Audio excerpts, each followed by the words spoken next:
dirais que pour moi, la première chose de l'agroécologie aujourd'hui, ça serait de revenir sur des productions adaptées plus à notre région. Donc c'était des choses qui se faisaient il y a 50 ans, 100 ans en arrière. Par exemple ici, on produisait beaucoup de seigle, ça se dit gito pour les Tchèques.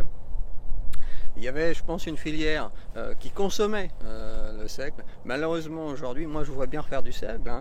Ici, bon, effectivement, on a de l'argile, mais derrière, on a beaucoup plus de sable. Ça convient tout à fait au sable, au sol sableux, le seigle.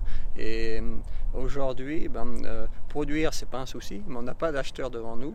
Et c'est produire pour pas vendre, ça n'a aucun intérêt. Donc, c'est ça l'agroécologie, je pense, en premier lieu. Et ça peut s'appliquer partout. Produire ce que vous avez besoin localement, produire des productions qui sont adaptées à votre sol, produire des productions qui sont adaptées à votre région. Voilà.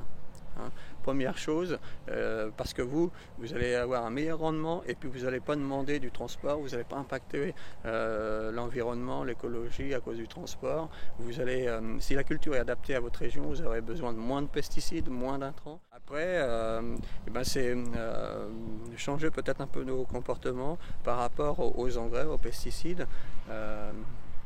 Actuellement, la rémunération du blé meunier ne me valorise pas mes intrants en engrais et en pesticides. Donc je préfère produire un blé qui sera peut-être vendu un petit peu moins cher, mais vu que j'ai investi beaucoup moins, je retrouve en fait ma marge. Un taux de matière organique trop faible, souvent. Donc la matière organique, par exemple, ça retient l'eau. Là, on voit l'eau, elle recoule. S'il y avait plus de matière organique et l'eau ne coulerait pas, elle serait retenue. Donc, matière organique, c'est soit des fumiers, soit des intercultures. Laisser aussi peut-être plus les pailles après récolte. Donc c'est très large en fait, c'est très difficile aussi parce que c'est pas parce que vous allez apporter une année du fumier que vous allez résoudre le problème, c'est sur plusieurs rotations. Ce que j'aimerais c'est ici concrètement c'est quand même améliorer les problèmes d'eau, on voit bien. Alors aujourd'hui on a trop d'eau, mais ça ne veut pas dire que dans 6 mois il va nous manquer de l'eau.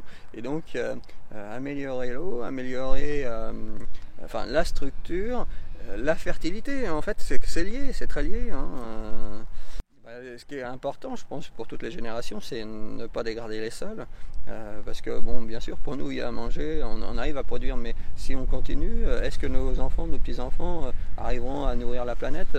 Ça n'est pas tout à fait certain. J'en suis pas tout à fait certain.